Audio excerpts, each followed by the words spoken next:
지금까지 도구 변수가 어떤 방식으로 인과 추론을 하는지에 대해서 설명을 드렸는데, 아마 여러분들도 느끼셨겠지만 이 도구 변수의 기본 아이디어 자체는 사실 그렇게 어렵지 않다라고 볼 수 있어요.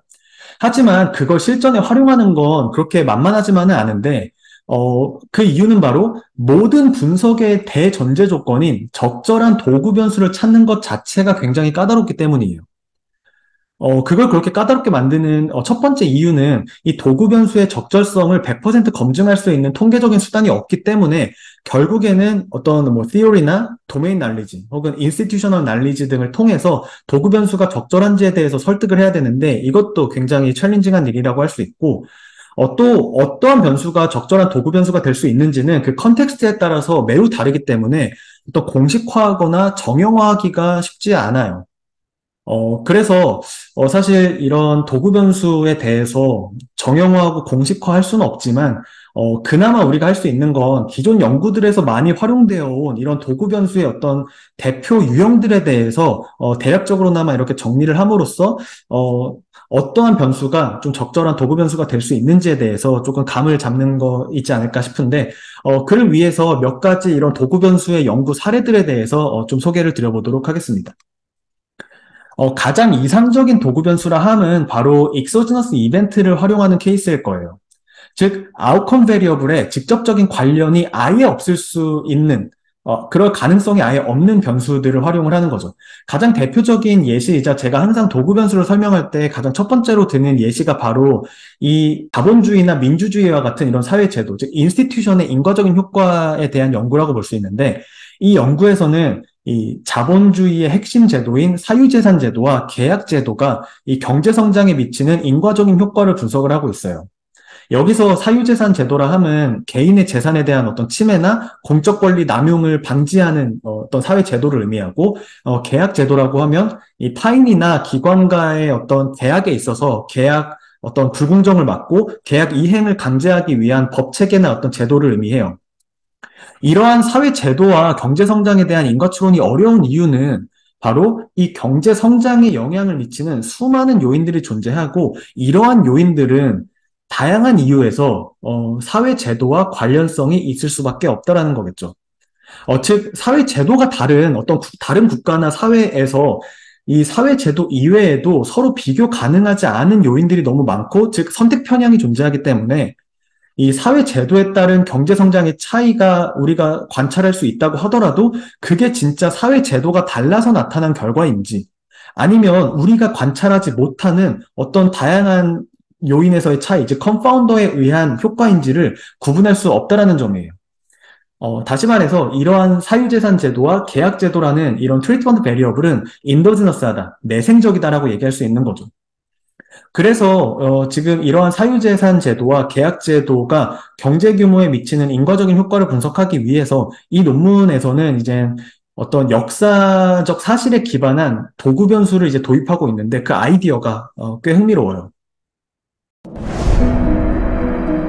우리는 멕시코가 미국과 다르게 발전했다는 것을 보았습니다. 그 차이가 언제부터 시작됐는지 유럽의 식민지 시절로 한번 돌아가 보겠습니다. 남아메리카에 도착한 스페인 원정대가 곧장 테노치틀란, 지금의 멕시코 시티로 향했습니다. 왕의 칙서를 들고 간 코르테스가 만난 것은 풍요로운 아즈텍 문명. 원주민 노예들을 착취해 모은 금은은 끊임없이 스페인으로 보내졌습니다. 덕분에 16세기 말 스페인은 세계 금은 총생산의 80%를 차지하게 되었습니다. 스페인보다 뒤늦게 북아메리카에 도착했던 영국의 이야기를 해보겠습니다. 1607년 버지니아주 체서피크만에 도착했을 때 그들 또한 스페인이 정복한 풍요로운 식민지를 원했습니다.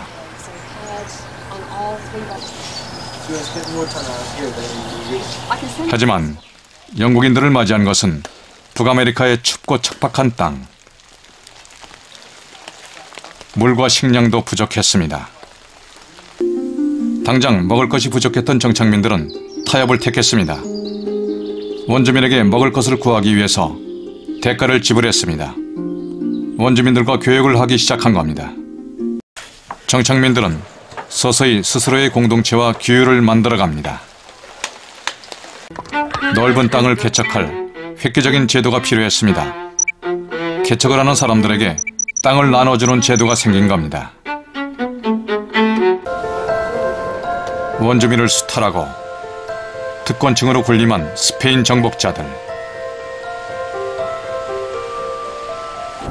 반면 토지의 분배와 차치를 통해 정복자가 아닌 정착민이 된 영국인들. 그 시대의 제도가 오늘의 멕시코와 미국의 시스템의 바탕이 된 것입니다. 앞선 영상에서 본 것처럼 이 비유럽 국가에서의 사회제도 정착에 있어서 사실 제국주의 시절에 이 유럽 국가들의 이 식민 정책이 중요한 역할을 했는데, 이러한 역사적인 사실에 기반을 해서 이 사유재산 제도에 대해서는 이 도구 변수로서 침략국의 그 식민지에서의 사망률과 그리고 그 당시 식민지에서의 인구 밀도를 지금 활용을 했고, 이 계약 제도에 있어서는 이 대영 제국의 지배를 받았었는지 아니면 다른 유럽의 대륙 국가들의 식민 지배를 받았었는지 여부를 이제 도구 변수로 지금 활용을 하고 있어요. 그 이유에 대해서 먼저 살펴보면은, 먼저 이 제국주의 당시 식민지의 환경은 이 유럽 국가들과는 많이 달랐기 때문에 이 침략국들이 새로운 식민지에 정착을 할 때 각종 어떤 풍토병으로 인해서 사망률이 굉장히 높았다라고 해요. 그래서 식민지에서의 사망률이 높을수록 그 유럽 국가들이 그곳에 정착을 해서 살면서 그 사회 제도를 발전시키기보다는 그저 현지 주민들을 착취하고 거기에 있는 어떤 자원을 약탈하는 방향으로 이제 식민 전략이 이루어져 왔고, 그래서 결과적으로 이 당시에 유럽에 먼저 정착을 했었던 이런 사유재산권이 식민 국가에 정착하고 발전할 여지가 적었다라고 지금 얘기를 하고 있는 거죠. 마찬가지로 이 식민 국가의 인구 밀도가 높을수록 그만큼 상대적으로 발전된 문명을 가지고 있었다라는 의미고 또 자원이 풍부했다라는 의미이기 때문에 이렇게 식민 국가의 인구 밀도가 높을수록 이 유럽 국가들이 그곳에 정착해서 이런 사유재산권 같은 이런 유럽의 사회 제도를 이식시키고 발전시키기보다는 그곳의 그 자원을 약탈하고 그러한 결과로서 지금까지도 이제 사유재산권이 제대로 정착되지 못하는 그런 사회 제도를 갖게 됐다라는 논리를 지금 활용하고 있죠. 반대로 이 환경이 상대적으로 굉장히 유리해서 질병으로 인한 사망률이 높지 않았고 또 인구 밀도가 낮아서 뭐 척박한 환경에서 착취할 만한 자원이 많지 않은 경우에는 오히려 이런 그런 자원을 착취하기보다는 이 그곳에 정착해서 살면서 유럽의 사유재산 제도를 정착할 수 있는 환경이 조성됐다라는 의미예요. 계약제도 관련해서는 먼저 이 법 제도와 그 시스템에 대해서 간략히 언급할 필요가 있는데, 이 세계의 법 시스템은 이 샤리아라고 불리는 이 이슬람 국가들이 따르는 그런 이슬람 율법을 제외하고는 크게 대륙법이라고 불리는 시민법과 그리고 영미법이라고 불리는 일반법으로 우린 나눌 수 있어요. 참고로 우리나라의 법 체계는 일본의 영향을 받아서 대륙법에 근간을 두고 있어요. 이 영미법은 주로 판례 중심이고 그리고 교화 목적보다는 죄에 대한 엄벌을 목적으로 하기 때문에 이런 미국과 영국을 중심으로 한 이런 영미법은 계약 불이행에 대한 처벌 수위가 굉장히 높아요. 그만큼 계약 이행에 대한 어떤 법 제도가 굉장히 발전했다라고 볼 수 있죠. 아마 뉴스에서 여러분들도 이 미국이나 영국에서 이제 사회적 계약을 어긴 어떤 기업들에 대해서 굉장히 큰 과징금을 부과하는 거를 아마 뉴스로 보신 적이 있으실 텐데, 이러한 어떤 징벌적 손해배상 제도가 이런 계약제도 이행에 대한 강제성이 높은 사회제도를 잘 보여주는 아마 대표적인 예시이지 않을까 싶고요. 이처럼 영미법 기반의 국가들에서 계약 이행에 대한 법제도가 매우 발달을 했는데, 이 비유럽 국가에서의 이러한 법 체계는 실제로 이 제국주의 시절에 어느 국가의 식민 지배를 받았는지에 따라서 대부분 결정되어 왔어요. 예를 들어서 우리나라가 대륙법 체계를 갖게 된 건 바로 그 당시에 이제 프로이센의 영향을 받았던 일본에 의해서였고, 또 과거 대영 제국의 지배를 받은 미국이나 인도 같은 나라는 영미법 체계로 지금까지 발전해 왔고, 반대로 뭐 프랑스나 뭐 스페인, 포르투갈, 네덜란드 등 유럽 대륙 국가들의 지배를 받은 국가들은 현재도 대륙법 체계로 발전을 해 왔어요. 이렇게 지금 몇백 년 전에 제국주의 시절에 이러한 요인들을 지금 도구 변수로 활용하고 있는데, 이러한 요인들은 분명 지금 현대 사회제도에는 지금 이런 큰 영향을 미쳤지만 20세기의 경제 성장에 영향을 줄 수 있는 다른 요인들과는 관련성이 굉장히 적겠죠. 그래서 이러한 사회제도에서 익소지너스한 부분만을 예측을 할 수 있다라는 이런 논리는 분명히 충분히 설득력이 있을 거예요. 그래서 이렇게 이 제국주의 시절에 이러한 요인들에 의해서 예측된 익소지너스한 사회제도, 익소지너스한 인스티튜션만을 가지고 20세기의 경제성장에 대한 인과적인 효과를 이제 분석하고 있는 게 바로 이 연구라고 볼 수 있죠. 개인적으로 가장 이상적인 도구 변수의 활용의 사례 중에 하나라고 생각하고, 이렇게 어떤 천재지변으로 발생을 하는 어떤 이벤트를 활용하거나 아니면 이 사례처럼 시간적으로 너무 오래전 일이라서 현재 아웃컴과는 관련성이 현저히 낮을 것으로 예상되는 이러한 익소지너스한 이벤트를 활용하는 경우에는 도구 변수에 대한 아이덴티피케이션 어썸션을 설득하는데 굉장히 유리할 거예요. 이렇게 역사적인 사실까지 끌어들이지 않더라도 익소지너스 이벤트의 사례는 얼마든지 찾을 수 있는데, 이 연구에서는 이 배달 라이더들에게 이 모바일 앱을 통해서 퍼포먼스 피드백을 줄 때 이 드라이빙 퍼포먼스에 어떤 영향을 줄 수 있는지에 대해서 분석을 하고 있어요. 사실 이러한 피드백은 이 라이더들이 직접 모바일 앱을 켜고 들어가야만 볼 수 있는 거기 때문에 굉장히 인더지너스하다라고 볼 수 있는데, 왜냐하면 성과가 더 좋은 라이더들이 이 모바일 앱을 켜서 그들의 퍼포먼스를 더 많이 확인하려고 할 거기 때문에 이 피드백 자체의 인과적인 효과가 없다고 하더라도 이 두 변수 간에는 분명히 강한 양의 상관관계가 있을 거라는 건 충분히 예상 가능하죠. 그래서 이러한 인더스네이트 문제를 해결하기 위해서 이 연구에서는 이 라이더의 영향에서 완전히 벗어나 있는 익소지너스 이벤트를 지금 도구 변수로 활용하고 있는데, 그게 바로 이 모바일 네트워크 장애예요. 이 네트워크 장애가 있으면 당연히 이 모바일 앱 접속에 지장이 있고, 그래서 이 모바일 앱을 통해서 이 퍼포먼스 피드백을 확인하는 거에 영향이 있겠지만, 이 네트워크 장애가 있다고 해서 우리가 운전하는 데 자체에는 큰 영향이 있을 리 없겠죠. 그러니까 이건 굉장히 좋은 도구 변수의 어떤 사례라고도 볼 수 있고, 또 이 두 번째 연구에서는 이 베트남에서 아동 노동 시간이 학업 성과와 그리고 이후에 노동시장 성과에 미치는 인과적인 효과에 대해서 분석을 하고 있는데, 이때 그 커뮤니티에서의 쌀 가격과 그리고 자연 재해를 도구 변수로 활용하고 있어요. 이 연구에서 활용한 논리는 이 쌀 가격이 높을수록 더 많은 수익을 노리고 아이들의 노동 참여가 더 증가될 수도 있고, 아니면 반대로 어떤 인컴 이펙트가 있어서 이 가구 소득이 높을수록 아이들의 노동에 대한 어떤 필요가 줄어들 수 있기 때문에 이런 아동 노동 시간이 이제 줄어들 수도 있는데, 어쨌든 어떤 방향이 됐던 간에 이 그 커뮤니티에서의 쌀 가격이 이 아동 노동 시간에 영향을 줄 수 있을 거라는 건 충분히 납득 가능한 부분이죠. 그리고 자연재해의 경우에도 어떤 방식으로든 사실 노동에 영향을 줄 수밖에 없을 거예요. 하지만 이런 쌀 가격 같은 경우는 어떤 개별 가구라든지 아니면 어떤 마을 단위에서 결정되는 게 아니고 더 큰 시장에서 어떤 수요 공급의 그 균형에 의해서 결정되기 때문에 이런 마을 단위의 이 통제에서 벗어나 있는 익소지너스한 이벤트라고도 볼 수 있고, 이 자연재해는 당연히 무작위에 가깝게 발생한 익소지너스 이벤트라는 건 또 충분히 납득 가능하죠. 그리고 더 나아가서 이 연구에서는 그 시기를 1990년대 초반의 쌀 가격과 자연재해를 통해서 분석함으로써 아웃컴은 1990년대 후반으로 잡아서 이 시간적 간격을 둠으로써 그러한 영향을 더 최소화하고자 했어요. 결과적으로 이 1990년대 초반의 쌀 가격과 자연재해가 1990년 후반의 이 학업과 노동시장 성과와는 직접적으로 관련이 없을 가능성이 굉장히 높기 때문에 이러한 도구 변수를 통해서 적절한 인거추론을 할 수 있겠죠. 이러한 사례들을 통해서 이 분석 주체의 통제를 완전히 벗어나서 발생하는 이런 익소지너스 이벤트는 가장 이상적인 도구 변수가 될 수 있다는 것을 확인해 볼 수 있을 것 같고요.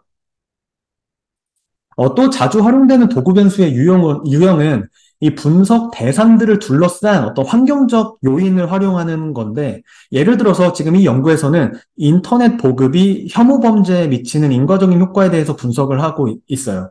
근데 혐오 범죄에 영향을 미치는 요인들은 사실 굉장히 많죠. 뭐 경제 수준이라든지 불평등이라든지 뭐 인종 구성이라든지 이런 다양한 요인들이 사실 혐오 범죄에 영향을 줄 수 있는데, 이러한 어떤 사회 경제적인 요인들은 해당 지역에서의 인터넷 보급률과도 어떤 방식으로든 관련성이 있을 거예요. 그렇죠? 경제 수준이 낮을수록 어떤 인터넷 보급률도 낮을 수밖에 없고, 또 혐오 범죄도 그런 지역에서 상대적으로 좀 높을 가능성이 높겠죠. 그래서 이 연구에서는 그런 문제를 해결하고자 그 해당 지역에서의 어떤 지형적 기울기를 지금 도구 변수로 활용하고 있어요. 우리나라와는 달리 미국은 좀 워낙 넓기 때문에 이 모든 지역에 그 인터넷 통신망이 다 이제 설치되어 있는 게 아니거든요. 그래서 이 해당 그 지역의 기울기가 가파르고 이게 굉장히 험준한 지역이라고 한다면은 그 인터넷 라인을 까는 게 그만큼 더 까다롭고 그래서 인터넷 보급률이 더 낮아질 것으로 이제 예상이 되지만 이 언덕 지역에 살고 또 험준한 지역에 산다고 해서 사실 더 혐오 범죄를 저지를 만한 특별한 이유는 없겠죠. 그러니까 이것도 굉장히 좋은 도구 변수의 활용이라고 볼 수 있겠죠. 또 이 연구에서는 이 모바일 앱 어답션이 온라인과 오프라인에서의 제품 구매에 미치는 영향을 지금 분석을 하고 있는데 이러한 원인 변수가 인도지너스하다라는 거는 뭐 크게 설명하지 않아도 아마 여러분들 대부분 공감하실 거예요. 그래서 이 연구에서는 지금 소비자가 사는 지역에서의 이 기지국 숫자를 도구 변수로 지금 활용했어요. 어, 그 위의 연구와 마찬가지로 사실 이것도 이제 미국의 사례인데, 미국은 지역에 따라서 사실 이 모바일 신호가 안 잡히고, 굉장히 약한 지역이 굉장히 많기 때문에 소비자가 살고 있는 지역에서 이 모바일 기지국이 많아서 이 신호가 굉장히 강하면 그만큼 앱을 사용하는 게 훨씬 더 쾌적할 거고, 그만큼 모바일 활용 빈도가 높겠죠. 하지만 이 모바일의 기지국 신호가 강하다고 해서 이 모바일 앱을 통한 이런 경로를 제외하고 다른 경로로 사실 제품 구매를 영향을 미칠 이유는 사실 별로 없을 거예요. 그래서 이렇게 그 분석 대상을 둘러싸고 있는 이런 환경적 요인들을 이제 활용하는 게 좋은 도구 변수의 활용이 예가 될 수 있을 것 같고요. 또 비슷하게 이 지리적인 접근성도 굉장히 유용한 도구 변수 중에 하나라고 볼 수 있는데, 예를 들어서 이 기업에서의 이 통합 관리 정보 시스템인 ERP 도입이 이 span of control, 매니저의 어떤 관리 범위에 미치는 영향을 지금 분석하고 있는 연구인데, 여기서 이 outcome variable인 이 span of control은 조직 내에서의 어떤 이 degree of centralization을 측정하는 매저 중에 하나예요. 근데 사실 기업이 어떤 ERP 시스템을 도입하는 이유와 그 조직의 어떤 센트럴라이제이션에 대한 의사결정은 여러 이유에서 인더지너스하다라고 볼 수 있겠죠. 그래서 이 연구에서는 지금 유럽 기업들을 대상으로 지금 하고 있기 때문에 어떤 도구 변수를 활용하고 있냐면 그 ERP 시장의 글로벌 리더인 SAP의 독일 본사와의 이런 물리적인 거리를 ERP 어답션의 도구 변수로 활용하고 있어요. 사실, 과거에 뭐 여러 이유에서 정해진 그 본사의 위치에 따른 그 단순한 그 물리적인 거리는 사실 현재 그 기업의 그 조직 관리의 범위와는 크게 관련이 없을 가능성이 높지만, 이 SAP 본사와 가까우면 가까울수록 상대적으로 커넥션도 많고 또 갖가지 이 지원을 받을 수 있는 환경이 더 잘 조성이 되어 있기 때문에 이 ERP를 더 많이 도입하게 될 거라는 주장인데 꽤 설득력이 있는 주장이지 않을까 싶고요. 또 비슷하게는 이 연구에서는 지금 프로테스탄티즘, 개신교의 확산이 경제 성장에 미치는 영향을 분석을 하고 있어요. 여러분들 아시는 것처럼 뭐 종교나 경제에 영향을 미치는 요인들은 사실 너무 많기 때문에 이런 요인들은 서로 연관성이 있고 인더지너스하다라는 거는 충분히 예상 가능하죠. 그래서 이러한 인더지네이트 문제를 해결하기 위해서 이 연구에서는 이 해당 지역과 이 독일의 이 비텐베르크라는 도시에서의 거리를 지금 도구 변수로 활용했어요. 이 비텐베르크는 여러분들 아시는 것처럼 이 개신교가 처음 분리되어서 나온 계기가 바로 루터의 종교개혁이었고, 이 비텐베르크는 바로 이 종교개혁이 시작됐던 도시예요. 그러니까 이 역사적으로 봤을 때 이 비텐베르크라는 도시에서 가까우면 가까울수록 개신교가 더 많이 확산됐다라고 충분히 이제 추론할 수 있지만 이 작은 도시, 독일에 있는 작은 도시와의 이 거리가 어떤 다른 경로를 통해서 경제 성장에 영향을 미칠 수 있을 거라고 생각하기는 쉽지 않죠. 이처럼 어떤 상황에 따라서 이렇게 지리적인 근접성을 활용하는 것도 굉장히 유용한 도구 변수가 될 수 있다라는 것도 확인해 볼 수 있을 것 같고요. 또 이 네트워크를 구성할 수 있는 상황도 대표적으로 이렇게 도구 변수를 잘 찾을 수 있는 상황인데 바로 이 동료가 처한 환경을 활용하는 거예요. 예를 들어서 지금 이 연구에서는 SNS 상에서의 친구가 러닝을 하면은 그게 이제 그 러닝을 한 이용자의 그 친구들의 행동에도 전염 효과가 있는지를 지금 분석을 하고 있어요. 그래서 여기서는 그 친구의 러닝 활동에 대한 도구 변수로서 그 친구가 사는 지역에서의 날씨를 활용하고 있어요. 사실 이것도 충분히 납득 가능한 도구 변수 활용이라고 볼 수 있는데 예를 들어서 SNS의 친구가 부산에 살고 있다라고 해보죠. 그리고 저는 뭐 서울에 있다라고 하면은 부산에서 비가 오면은 그 친구는 당연히 야외에서 러닝을 하기가 어렵겠죠. 그러니까 이 트리트먼트 베리어블에 직접적으로 영향을 주겠지만 부산에서의 날씨가 지금 서울에 있는 저에게 이 러닝을 하는데 어떤 직접적인 영향을 줄 이유는 전혀 없겠죠. 그렇죠? 그러니까 적절한 도구 변수라고 볼 수 있고, 물론 이 해당 이용자의 지역에서의 날씨는 당연히 이 러닝에 직접적인 영향이 있을 수 있겠지만, 이러한 변수들은 컨트롤 베리어블로서 통제하면 그만이에요. 또 비슷한 연구 사례로는 SNS에서 이 친구가 어떤 식당을 체크인을 하면은 그게 이제 그 SNS 다른 친구들의 방문 빈도에까지도 이제 인과적인 효과가 있는지를 지금 분석을 하고 있는데 여기서도 그 친구의 체크인 비헤이비어에 대한 도구 변수로서 그 친구의 체크인을 활용하고 있어요. 내 SNS 친구의 친구는 그 친구의 친구기 때문에 그 친구의 행동은 그 친구한테 영향을 분명히 주겠죠. 그런데 내 SNS 친구의 친구는 사실 저랑 직접적인 관련이 없는 남이기 때문에 저에게 직접적인 영향을 미칠 이유는 별로 없을 거예요. 그러니까 이렇게, 만약 여러분들이 분석하는 그 컨텍스트가 이렇게 네트워크를 구성할 수 있는 경우라고 한다면, 이렇게 이런 네트워크 상에서의 어떤 친구들이 처한 어떤 환경과 아니면 그 친구들의 어떤 다른 네트워크를 활용을 하는 것도 도구 변수로서 꽤 유용할 수 있다라고 볼 수 있을 것 같고요. 많이 활용되는 도구 변수의 대표 유형 중에 하나는 실제 데이터의 그 레벨보다 더 상위 레벨에서의 어떤 트렌드나 아니면 같은 성격을 지닌 어떤 코호트 집단에서의 어떤 트렌드 또 이제 굉장히 유용한 도구 변수가 될 수 있는데, 이건 앞서 언급한 그 environmental factor와는 다른 경우예요. 그러니까 앞에서 제가 이제 언급드렸던 그 environmental factor는 그 원인 변수와 직접적으로 관련이 거의 없지만 여기서 얘기하고 있는 이 매크로 트렌드 같은 경우는 이 해당 트리트먼트 베리어블과 직접적으로 관련된 변수들의 그 하이 레벨에서의 트렌드를 의미를 해요.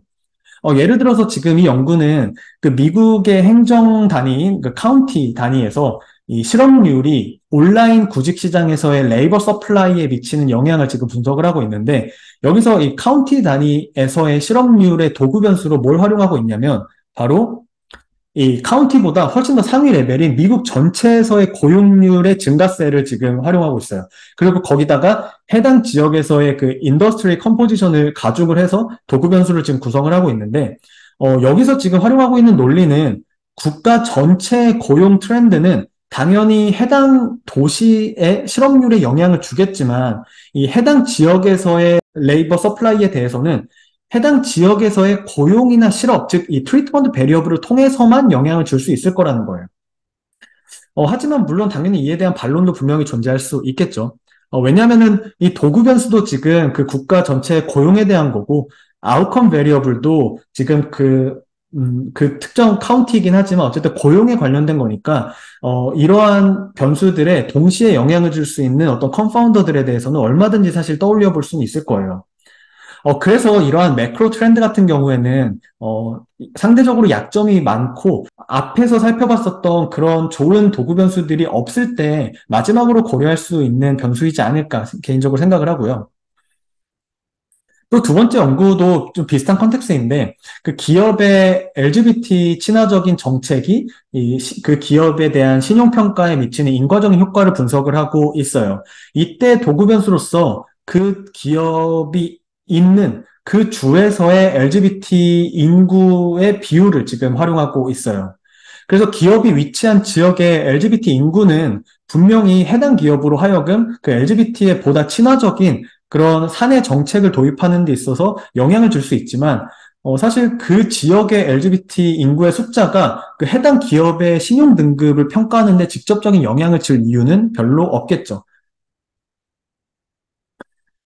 마지막으로 살펴볼 도구 변수의 대표 유형은 앞서 살펴본 그 매크로 트렌드와 굉장히 관련이 높은데 바로 인터널 인스트루먼트예요. 기존에 가지고 있는 변수들을 활용해서 구성한다고 해서 이걸 이제 인터널이라고 부르는데 가장 대표적인 게 바로 이 하이어 레벨 에버리지와 그리고 레그드 베리어블이에요. 여기서 이 하이어 레벨 에버리지가 바로 앞에서 소개했던 매크로 트렌드에 관련된 거고, 예를 들어서 우리가 이제 펌 레벨 스터디를 한다라고 하면은 그 해당 기업이 속한 인더스트리나 혹은 해당 기업이 위치한 그런 스테이트에서의 에버리지를 활용하는 경우가 대표적이겠죠.